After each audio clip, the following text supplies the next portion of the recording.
안녕하십니까, 박정호입니다. 네, 이번 방송 G2파워에 대해서 이야기해 보도록 하겠습니다.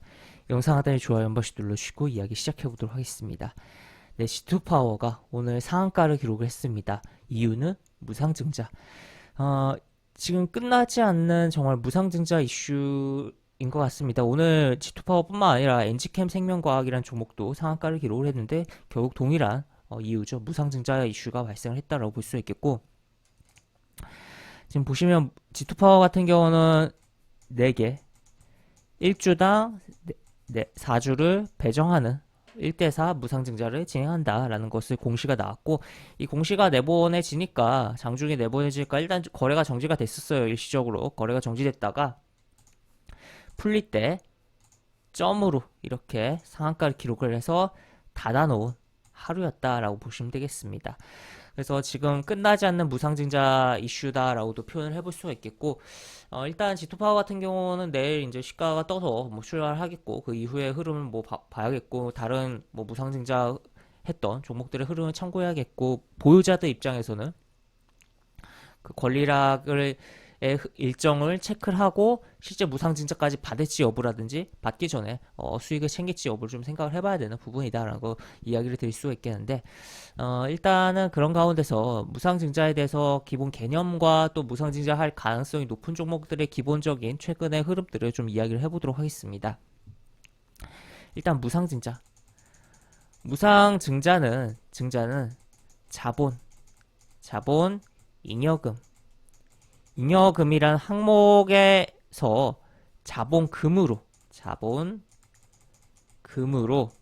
자금을 넘기면서 주식을 추가 발행해서 주주들한테 나눠주는 거다라고 볼 수 있겠고, 사실 그렇기 때문에 오른쪽 주머니에 있는 걸 왼쪽 주머니로 넘기는 것밖에 안 되기 때문에 기업의 전체 가치에 대해서는 변하는 게 전혀 없다. 다만 주식수가 늘어나고 해당 주식수 늘어나는 것으로 인해서 유통 물량이 증가하는 효과가 발생한다라고 볼 수 있겠으며, 이러한 단순하게 주식을 배정해 주는 게 주주들 입장에서 뭔가 공짜 느낌이 나면서 그러다 보니까 주가가 호재로서 작용한다라고도 볼 수 있겠고, 이게 또 이 무상증자가 아무래도 권리락이 되고 해당 물량이 상장을 하기 전에는 일단 주가가 다운되잖아요. 다운되고 결국에 현재 주식 수와 추후 무상증자 받아서 확보되는 주식의 수와 금액이 일치하는 흐름이 만들어지기 위해서 권리락을 하는 건데,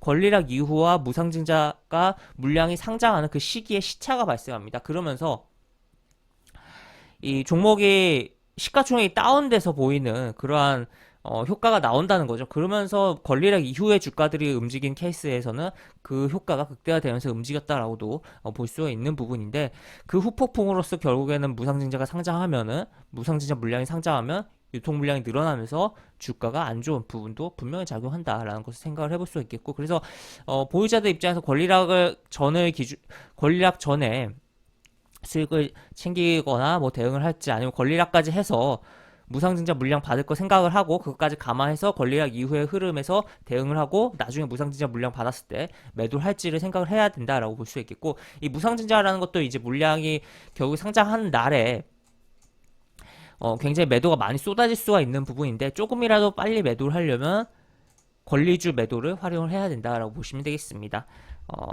보시면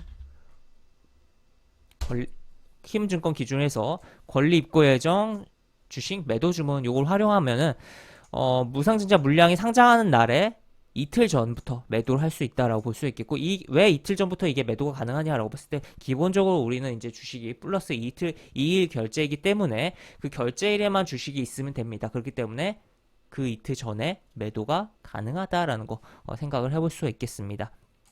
그래서 이러한 부분 좀 체크를 해볼 수가 있는 부분이고, 그래서 뭐 결론적으로 이 무상증자라는 것 자체가 분명 시장에서 호재로 작용하고, 또 권리락 이후에는 순간적으로 시가총액이 다운되는 착시 효과도 발생하면서 주가가 움직이는 부분이 분명히 있지만, 기업의 본질에는 변화가 없다라는 거 체크를 해볼 수 있겠고, 다만 어쨌든 시세적인 흐름에서는 분명히 호재로서 시장에서 계속적으로 지금 작용하고 있기 때문에 우리가 이러한 종목이 될 만한 종목을 생각을 해보는 것도 분명히 좋다라는 거. 그렇다면 어떻게 봐야 될까라고 봤을 때 유보율 결국엔 유보율이 많아야지. 그러니까 자본 잉여금이 있어야지만 이제 자본금을 넘기면서 주식을 새로 발행을 해서 무상증자를 하는 거잖아요. 그래서 유보율이 높은 기업들의 경우 높고, 또 최근에 특징은 상장한 지 얼마 안 됐어야 돼요. 그래서 상장한 지 한 2년 이내에 있는 종목이 유보율이 높고 한다면 무상증자의 가능성, 특히 그리고 자본금 자체도 절대적으로 좀 작은 흐름이 나온다면